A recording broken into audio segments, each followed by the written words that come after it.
Entonces, como digo, el tema de hoy yo diría que es el más importante en el sentido de que si tenemos esa visión de quién es Dios y esa adoración que le agrada a Él, todo lo demás va a venir casi rodado.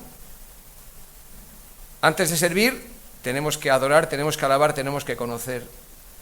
Y por lo tanto, el tema de hoy es un tema importante. De hecho, el tema de hoy cambió mi vida y mi ministerio hace algunos años, porque necesitamos ser impactados por quién es Dios en nuestras vidas, ese encuentro personal que debemos de tener con Él. Y hay momentos en la vida donde ese encuentro personal, si cabe, es más necesario, cuando estamos fríos, cuando estamos secos, cuando estamos apáticos. Y la Iglesia de Jesucristo está viviendo un tiempo de apatía, yo diría que de anarquía y también de apostasía. Es un tiempo extremadamente difícil el que estamos atravesando. No os descubro nada nuevo si os digo que vivimos en un tiempo, en un mundo que está en constante movimiento y en continuo cambio, pero estos cambios no solamente tienen que ver con los avances científicos o las nuevas tecnologías. Es un cambio en el campo de las ideas, de los valores y de las creencias. Hoy la gente ya no se pregunta si esto o aquello es verdad o no, porque no hay ninguna verdad absoluta. Lo que hoy la gente se pregunta es si esto o aquello me gusta o me atrae. Y esto quiere decir a nivel popular que tú puedes creer lo que quieras. Puedes escoger tu fórmula espiritual para vivir, inventar tu propia verdad. De esta manera el concepto de la vida ha cambiado. Y el concepto de los asuntos de la vida, matrimonio, familia, relaciones, ha cambiado. Y también el Evangelio.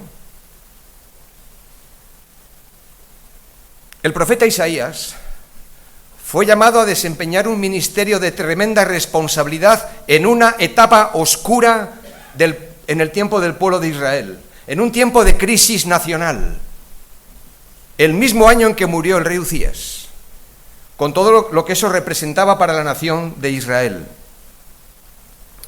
Y el relato de su llamamiento, el de Isaías, y su ministerio, lo encontramos en el capítulo 6 del libro que lleva su nombre y que además es símbolo de su mensaje, porque Isaías significa el Señor salva.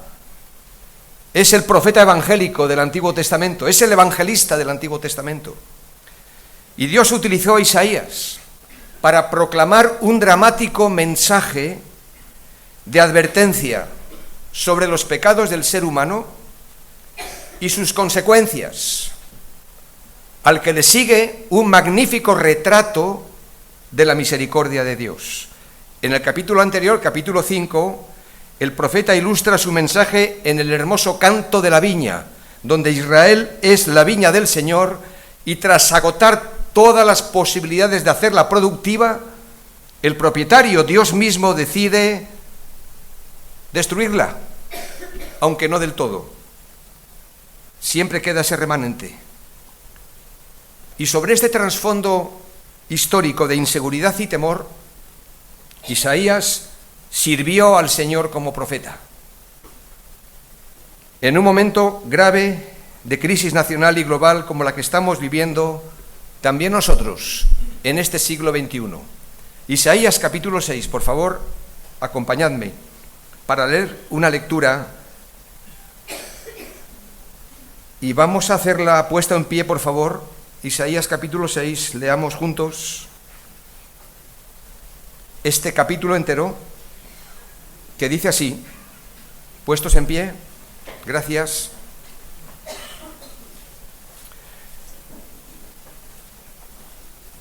En el año que murió el rey Uzías, vi yo al Señor sentado sobre un trono alto y sublime, y la orla de su manto llenaba el templo. Por encima de él había serafines. Cada uno tenía 6 alas. Con 2 cubrían sus rostros, con 2 cubrían sus pies, y con 2 volaban. Y el uno al otro daba voces diciendo: Santo, Santo, Santo, Yahvé de los ejércitos, toda la tierra está llena de su gloria. Y los quiciales de las puertas se estremecieron con la voz del que clamaba, y la casa se llenó de humo. Entonces dije: ay de mí que soy muerto, porque siendo hombre inmundo de labios y habitando en medio de pueblo que tiene labios inmundos, han visto mis ojos al Rey, el Señor de los ejércitos. Y voló hacia mí uno de los serafines, teniendo en su mano un carbón encendido tomado del altar con unas tenazas. Y tocando con él sobre mi boca, dijo: he aquí que esto tocó tus labios, y es quitada tu culpa, y limpio tu pecado. Después oí la voz del Señor que decía: ¿a quién enviaré y quién irá por nosotros? Entonces respondí yo: heme aquí, envíame a mí. Y dijo: anda y di a este pueblo: oíd bien y no entendáis, ved por cierto, mas no comprendáis. Engruesa el corazón de este pueblo y agrava sus oídos y ciega sus ojos, para que no vea con sus ojos, ni oiga con sus oídos, ni su corazón entienda, ni se convierta y haya para él sanidad. Y yo dije: ¿hasta cuándo, Señor? Y respondió él: hasta que las ciudades estén asoladas y sin morador, y no haya hombre en las casas y la tierra esté hecha un desierto, hasta que el Señor haya echado lejos a los hombres y multiplicado los lugares abandonados en medio de la tierra. Y si quedare aún en ella la 10ª parte, ésta volverá a ser destruida, pero como el roble y la encina, que al ser cortados aún queda el tronco, así será el tronco, la simiente santa. Señor, tu palabra es verdad, santifícanos en ella. Señor, por tu presencia aquí, bendice a tu pueblo, reunido en tu nombre, en torno a tu persona y a tu palabra. En Cristo Jesús. Amén.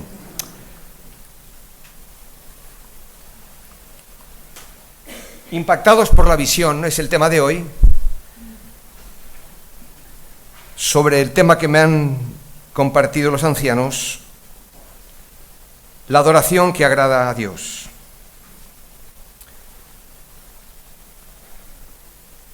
Como hijos de Dios, como pueblo de Dios, en primer lugar necesitamos una visión de altura. Necesitamos preguntarnos constantemente, diariamente, quién es el Señor, en el cual hemos creído la mayoría de los que estamos aquí. ¿Quién es Dios? Versículos de 1 al 4. Porque vivimos en una época en que necesitamos recuperar una doctrina majestuosa, la cual hemos perdido. Nuestro Dios no solamente es grande, sino que es incomparable.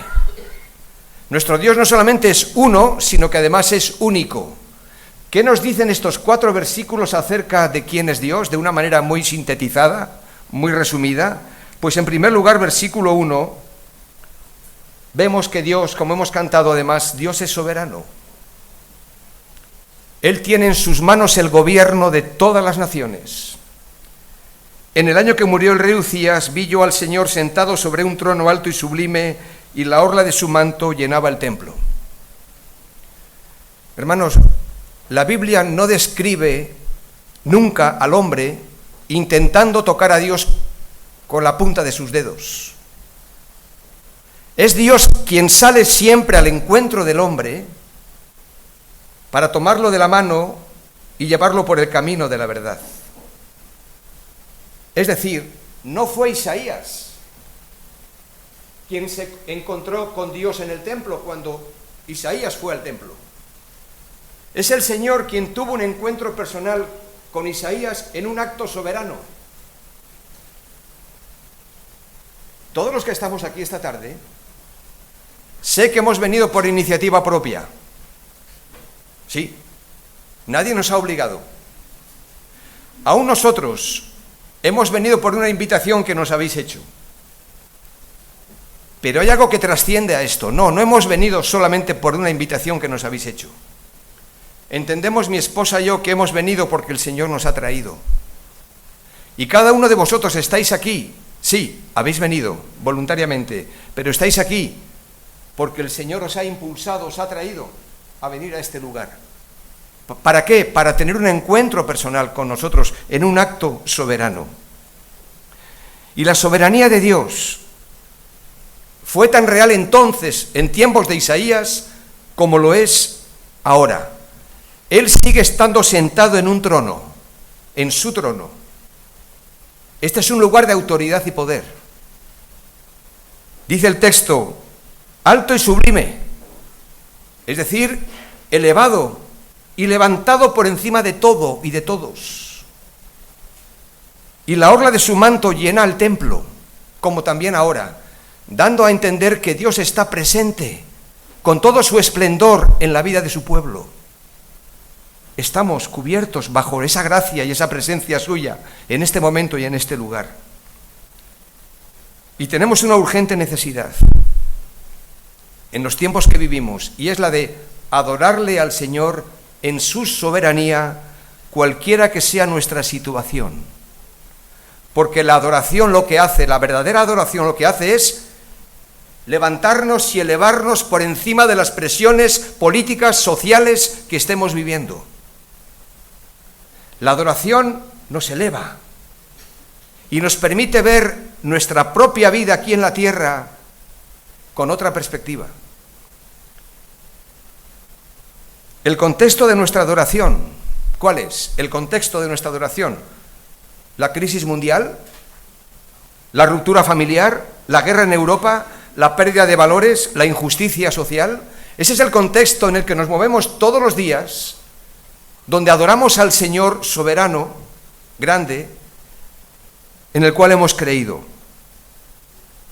Y nuestra confianza debe de estar puesta no en las circunstancias, sino en el Dios soberano que las controla, que las usa para dirigir la historia y nuestra propia historia hacia el cumplimiento de sus propósitos. Hay ejemplos claros que todos podemos entender. Cuando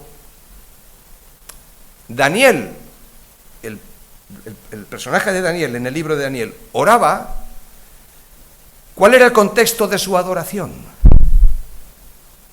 ¿El horno de fuego? ¿El foso de los leones? Ese era el contexto extremo de su adoración. Pero siendo esa su situación, no dejó de adorar al Señor, porque Él es digno de ser alabado, independientemente de que seamos librados o no, porque Él tampoco sabía si podía ser librado definitivamente de eso. Pero no dejó de adorarle al Señor. Pablo y Silas oraban en la cárcel. La cárcel era el contexto de su adoración en ese momento, más allá de las presiones y persecuciones. Pero notad que no alababan a Dios para ser liberados, ¿no? Alababan a Dios porque Dios es digno siempre de ser alabado. Cualquiera que sea nuestra situación y nuestra circunstancia, Él es digno de ser alabado. ¿Cuál era el contexto de la adoración de Job? ¿Cuál? Su grave enfermedad. Y en ese contexto de su enfermedad, Él dijo, el Señor dio y el Señor quitó. Bendito sea su nombre. Este era el contexto de su adoración. Y a cada uno de ellos y de los hombres y mujeres de la Escritura donde vemos peleando y luchando en sus circunstancias particulares, la adoración los elevó por encima de las presiones políticas y sociales de nuestro tiempo. ¿Cuál es el contexto de tu adoración? El contexto de tu vida. Las circunstancias que te embargan. Las situaciones que enfrentas. Todos tenemos una realidad a nuestro lado. Pues solamente una visión de altura de quién es Dios nos podrá permitir entender que si Él es soberano y Él sigue sentado en su trono y su reino, como dice el autor de Hebreos, es inconmovible, aunque todo alrededor se mueva y de hecho se mueve y se moverá todavía más, y nos movemos nosotros. Pero Él no cambia, Él es soberano. y necesitamos vivir en este espíritu. Nosotros vivimos en un mundo que no adora a Dios, que incluso lo odia, pero no debemos de avergonzarnos de adorarle nosotros en una sociedad que rinde culto a la ciencia, a la tecnología, al dinero, al sexo, que son los nuevos dioses sin rostro de la sociedad de nuestro tiempo. Dioses que no tienen rostro, pero que sin embargo gobiernan en la vida de muchas personas. Y nuestro Dios, hermanos, es mucho más glorioso que todo esto. ¿Amén? Nuestro Dios es mucho más glorioso, pero aún hay más. Versículo 2. Nuestro Dios es majestuoso, porque dice el texto, por encima de él había serafines, cada uno tenía 6 alas, con 2 cubrían sus pies, con 2 cubrían sus rostros, con 2 cubrían sus pies y con 2 volaban.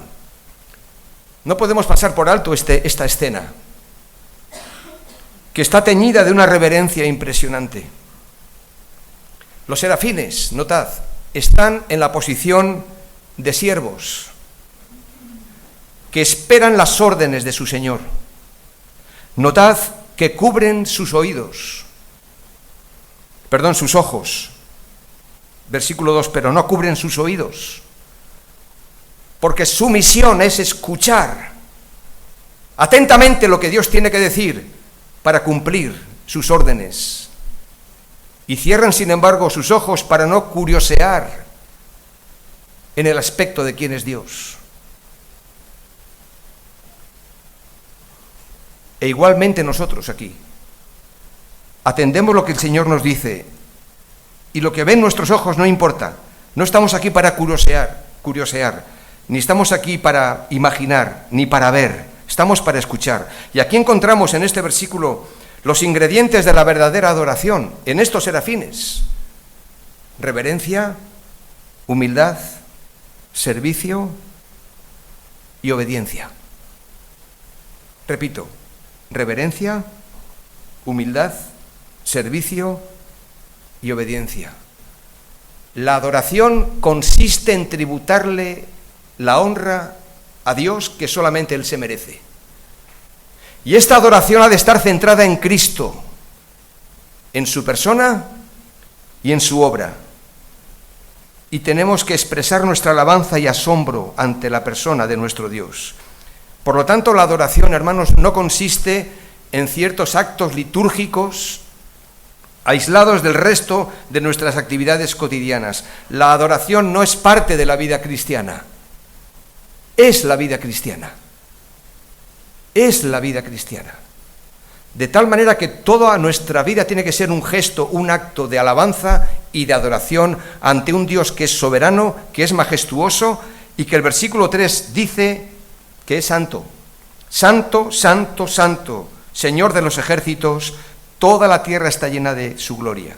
Notad que el canto es constante y el tema no es otro que la santidad de Dios y su presencia con toda su gloria y en todo lugar.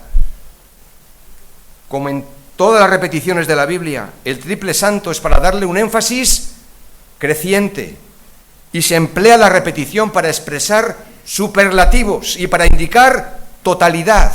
Nuestro Dios es absolutamente santo, puro, sin mancha. Yo sé que estas declaraciones doctrinales son importantes conocerlas, pero ¿esto qué tiene que ver con mi vida diaria de adoración? Porque a veces nos quedamos en que Dios es santo, ¿y cómo afecta esto a mi vida de santidad? Hermanos, la santidad es el aspecto visible de nuestra salvación. No somos salvos por ser santos, sino que justamente somos santos porque hemos sido declarados salvos. Por lo tanto, la santidad es el aspecto visible de nuestra salvación. Pues así como aquel que os llamó es santo, dice el apóstol Pedro en su primera carta, capítulo 1, versos 15 y 16, así como aquel que os llamó es santo, sed también vosotros santos en toda vuestra manera de vivir, porque escrito está, sed santos, porque yo soy santo. Notad, sed santos en toda vuestra manera de vivir.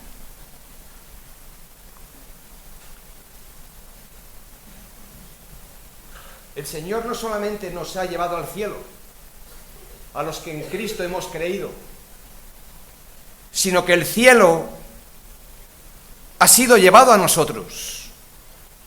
No solamente hemos sido introducidos al cielo, sino que el cielo ya ha sido introducido en nosotros, en la persona de Cristo, en la persona del Espíritu Santo. Los valores del Rey, el Señor Jesús, los valores del reino están en nosotros. Por lo tanto, se hace realidad el dicho: sed santos porque yo soy santo. Y esta adoración tiene otro alcance. Nuestro Dios es poderoso.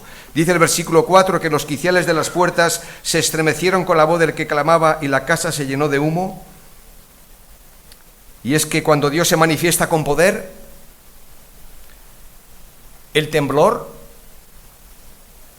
de la tierra y el temor del hombre es la reacción natural. Cuando Dios se manifiesta con poder, tememos a Dios. Nos damos cuenta de su grandeza, de su majestad. Y cuando Dios se manifiesta con poder, la tierra tiembla. Y delante de su presencia, estamos ante un Dios revelado, que se ha dado a conocer a través de la revelación natural, la creación, los cielos, la tierra, pero a través de la revelación especial, su palabra, y a través de la revelación única de su Hijo Jesucristo. Pero al tiempo que es un Dios revelado, también es un Dios escondido, en el sentido de que nunca podemos llegar a conocer a Dios en su esencia. Y el humo aquí le impide a Isaías ver a Dios en todo su esplendor.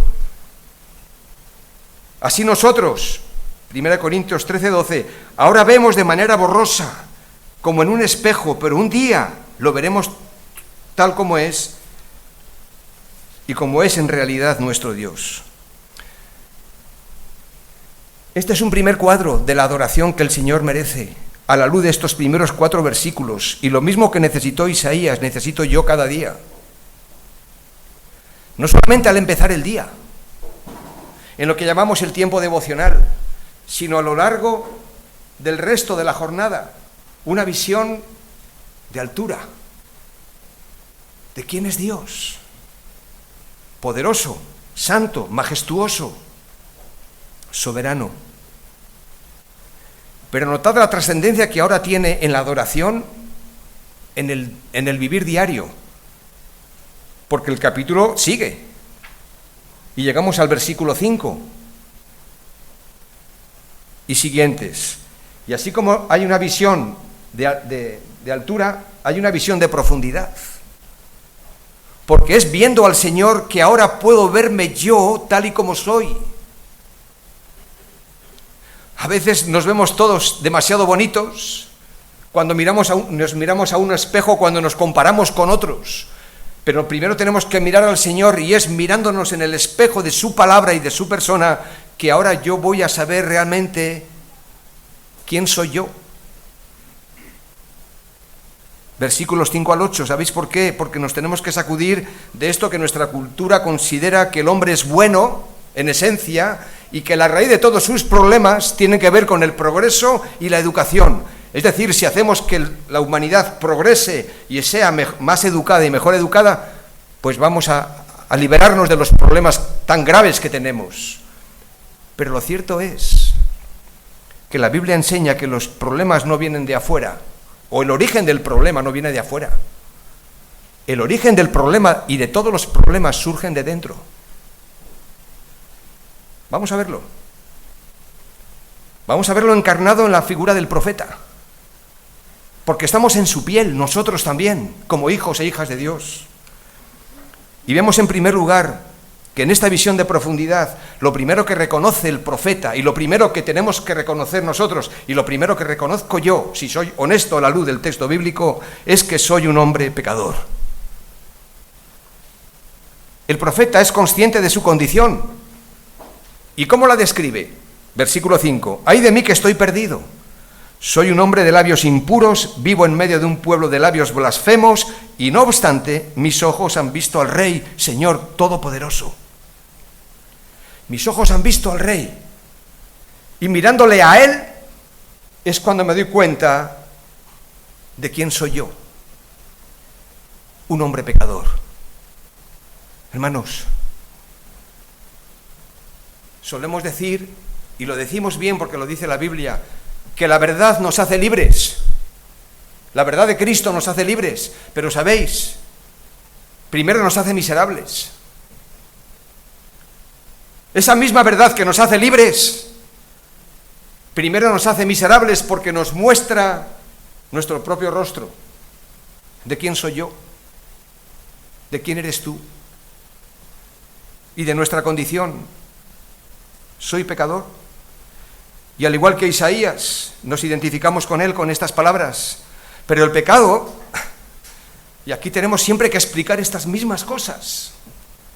El pecado no es solamente la injusticia social o la conducta inmoral. Y en la Biblia tenemos, pues sí, listas de pecados, sino que el pecado, artículo determinado, tiene una raíz mucho más profunda, que no lo vamos a poder combatir por hacer cosas buenas.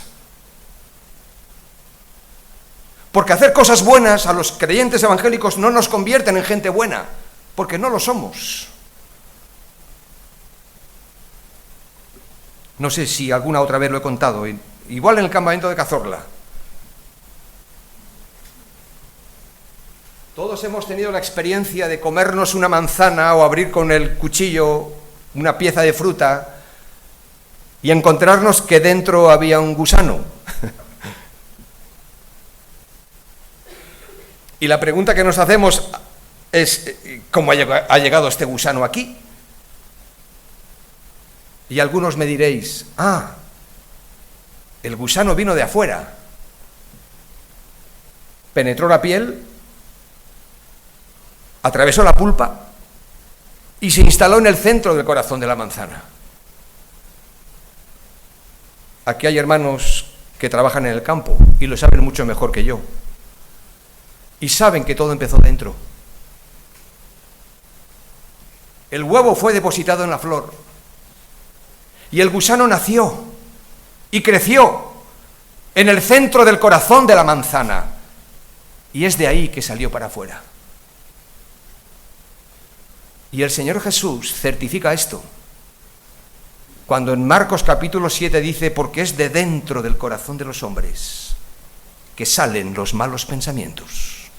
Los adulterios, las fornicaciones, ahí está otra lista de pecados. Dice, de dentro salen y contaminan al hombre. Así que el problema está dentro. Y cuando tenemos conflictos externos en la familia, en la iglesia, no nos damos cuenta que el conflicto está dentro de mí. Mirad, una confesión. Cuando yo tengo conflictos con mi esposa, que de vez en cuando tenemos algunos, no importa los años que llevemos casados, que son unos cuantos ya, tengo que reconocer que cuando tengo un conflicto con ella, si soy honesto, el conflicto antes lo tengo conmigo mismo, que tengo que aprender a resolverlo. Yo tengo un conflicto. Me instalo en mi propio argumento, en mi propia razón, y no siempre es así. ¿Cuántos conflictos matrimoniales, eclesiales se resolverían si yendo primero al Señor y tenemos esa visión de altura, me doy cuenta de que yo soy un hombre pecador? Y claro que es una mala noticia. Sabéis que el Evangelio tiene un componente de mala noticia, aunque Evangelio significa buena nueva, buena noticia, tiene un componente de mala noticia, y es que somos pecadores. Pero sigue el versículo 6 y 7. En segundo lugar, Isaías es un hombre perdonado. Y voló hacia mí uno de los serafines, dice el texto, teniendo en su mano un carbón encendido, tomado del altar con unas tenazas, y tocando con él sobre mi boca, dijo, he aquí que esto tocó tus labios, es quitada tu culpa y limpio tu pecado. Y notad que el Señor ministra al pecador al profeta, cuando éste confiesa su necesidad. ¡Ay de mí, que estoy muerto! Desde el momento en que él confiesa su necesidad y reconoce su debilidad y su pecado, notad que el efecto es instantáneo. Los dos verbos tocó y es quitada tu culpa son tiempos perfectos, ligados entre sí, enfatizando de esta manera que ambas cosas suceden simultáneamente. Hermanos, si confesamos nuestros pecados, ¿qué? Él es fiel y justo. ¿Cuándo? En el momento, para perdonarnos y limpiarnos de toda maldad. Por lo tanto, tenemos que aprender a confesar nuestros pecados.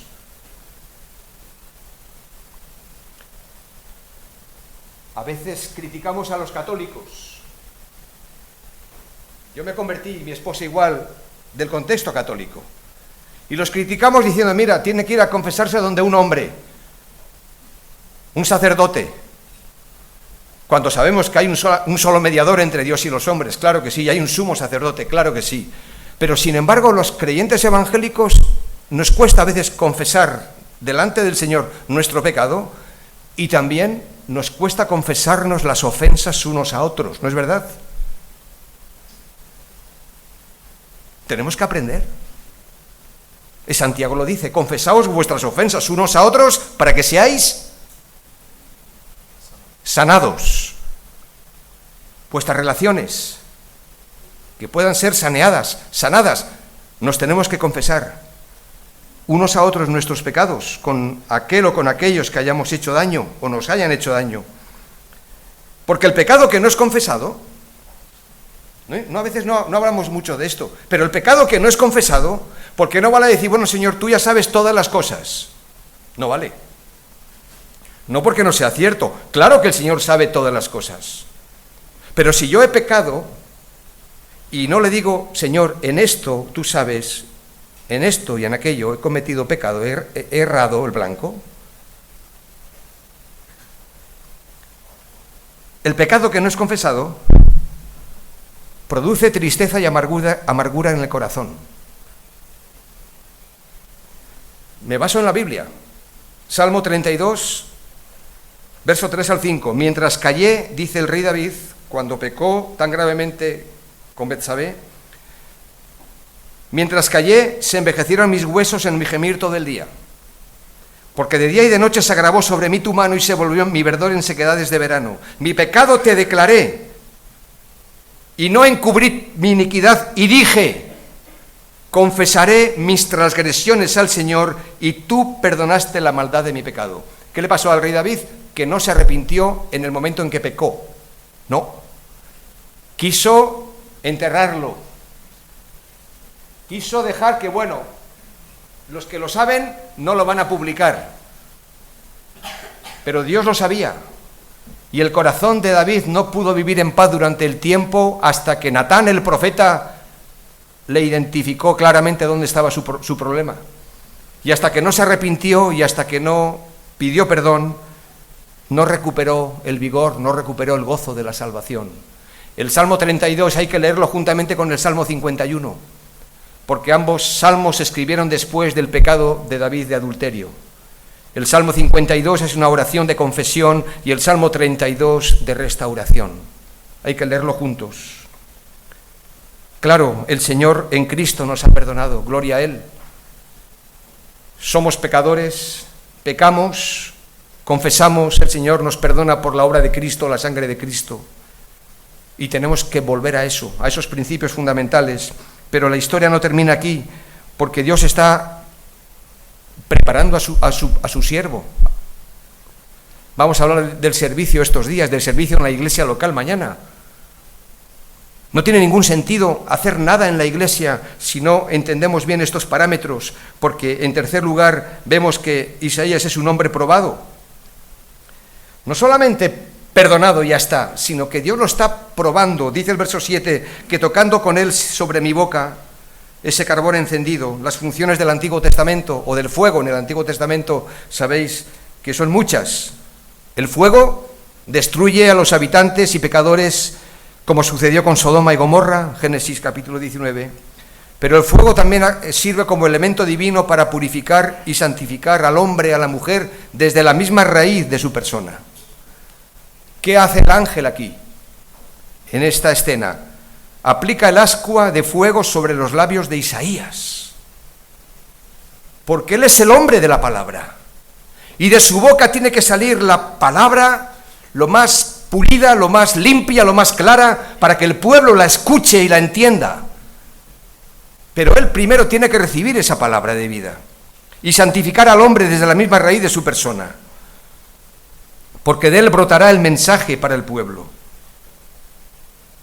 Todos aquellos que queremos servir al Señor, que hemos sido perdonados por Cristo, necesariamente, si queremos ser útiles en su obra, vamos a ser probados.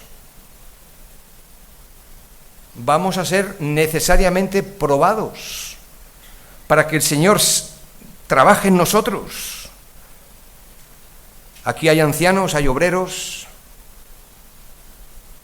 y no solamente los ancianos y los obreros pasamos por pruebas, porque si el Señor va a usar a su siervo, lo va a usar bien, lo va a pulir bien, lo va a santificar, lo va a purificar,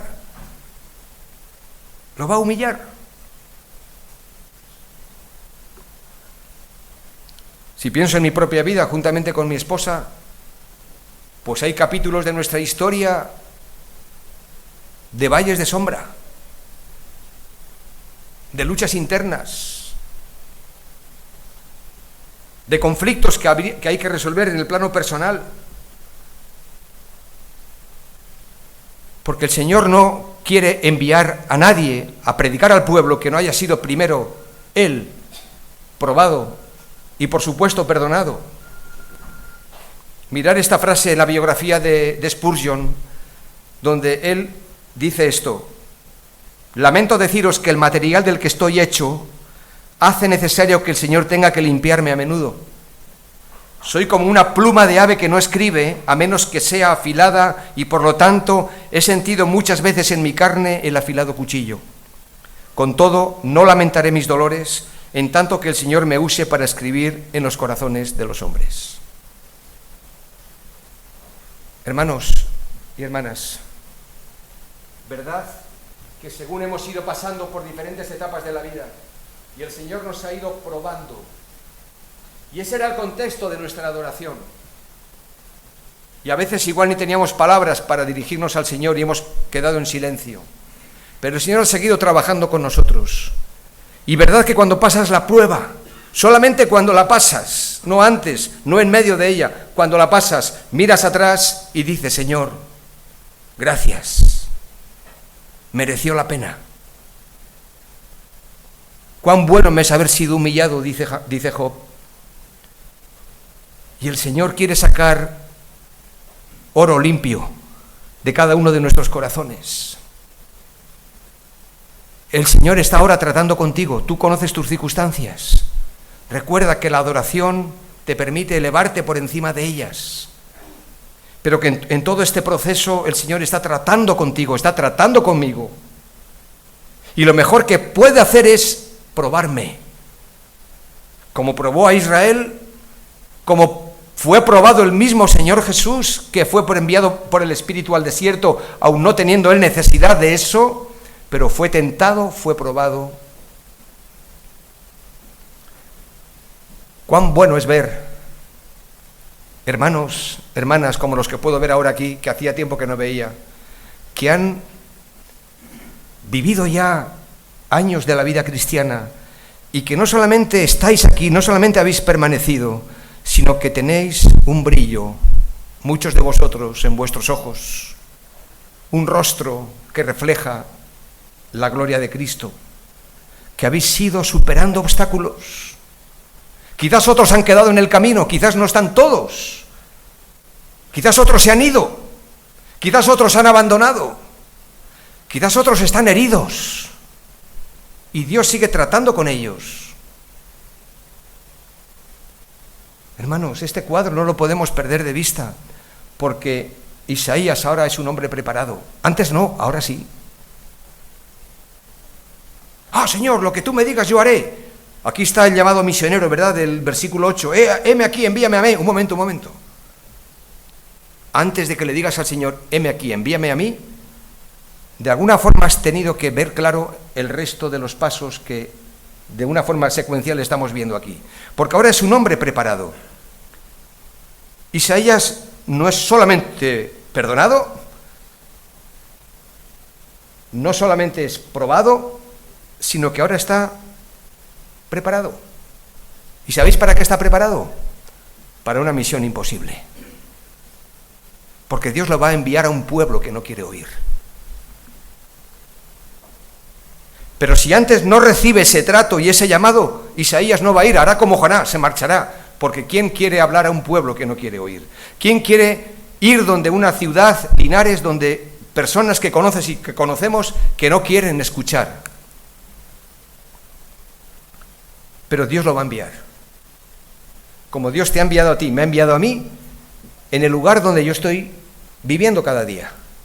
Ahí, ese es mi lugar, ese es mi espacio de misión. Es por eso que vemos, para terminar, una visión de anchura, de altura, ¿quién es Dios? De profundidad, ¿quién soy yo? Pero ahora miro a mi alrededor, porque el Señor me envía a las naciones, el Señor me envía a mi ciudad, a mi barrio. Soy un misionera allí donde el Señor me ha puesto. Tengo una misión. Ya no me miro a mí mismo, sin olvidarme de quién soy. Una visión de anchura.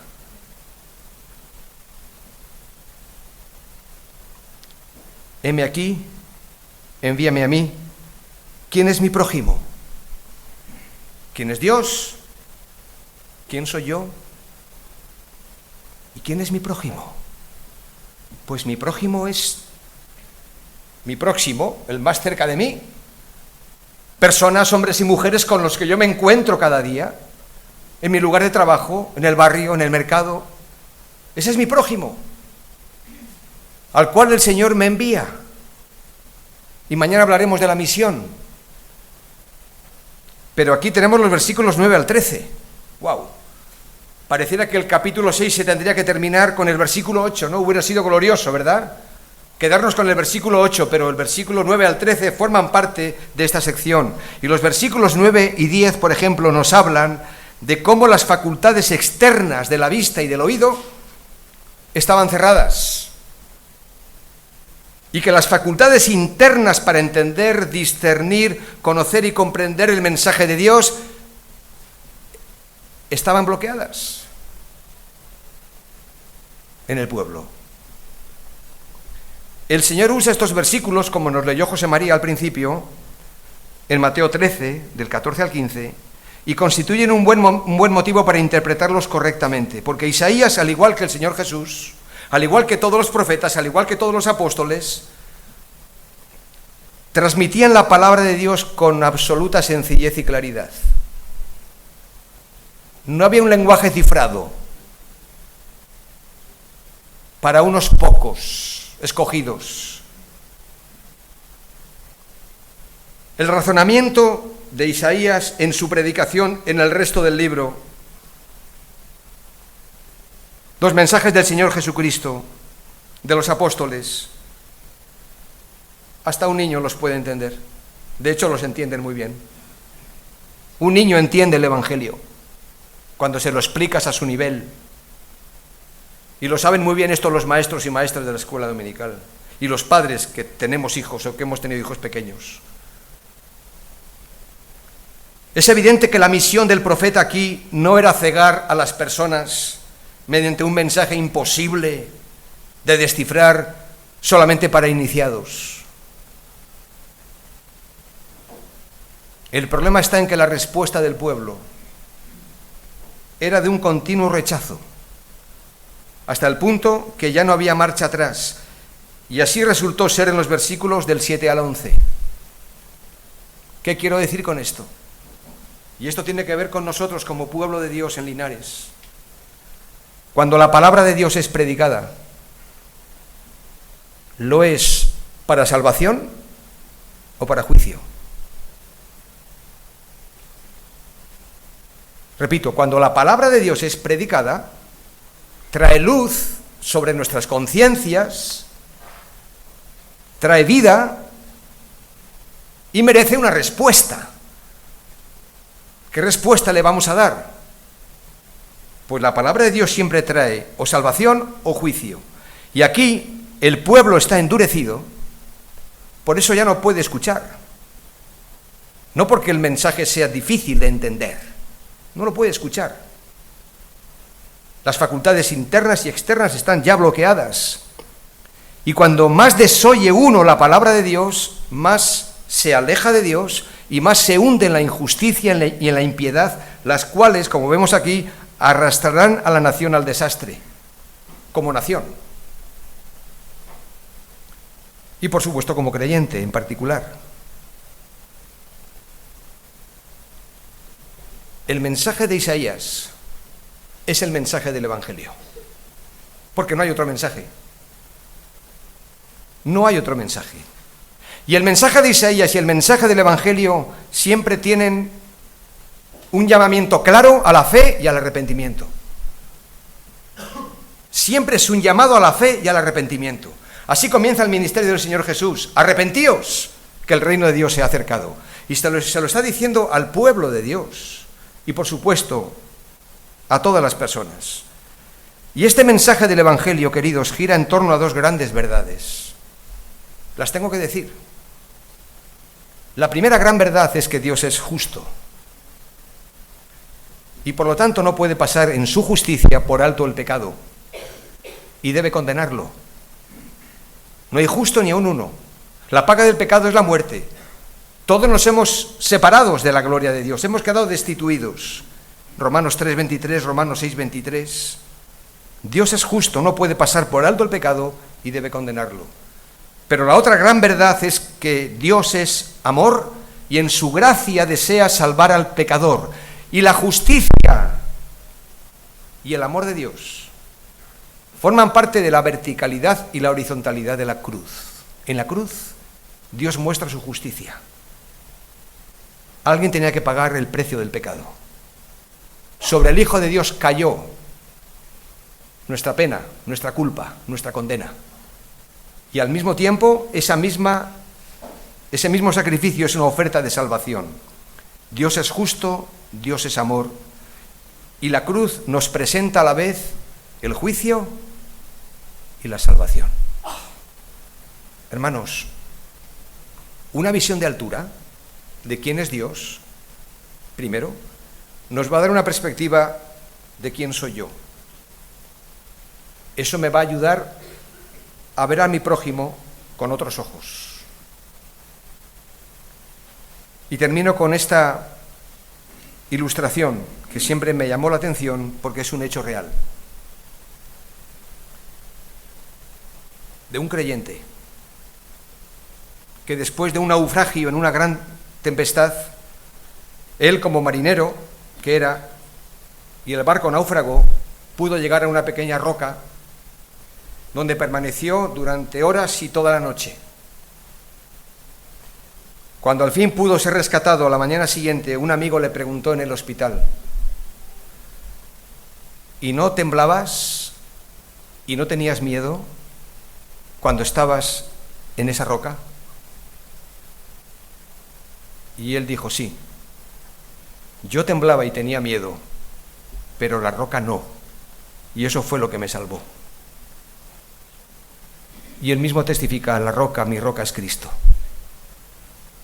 Si me aferro a ella, aunque tenga miedo, voy a permanecer seguro en Él, porque Él no cambia.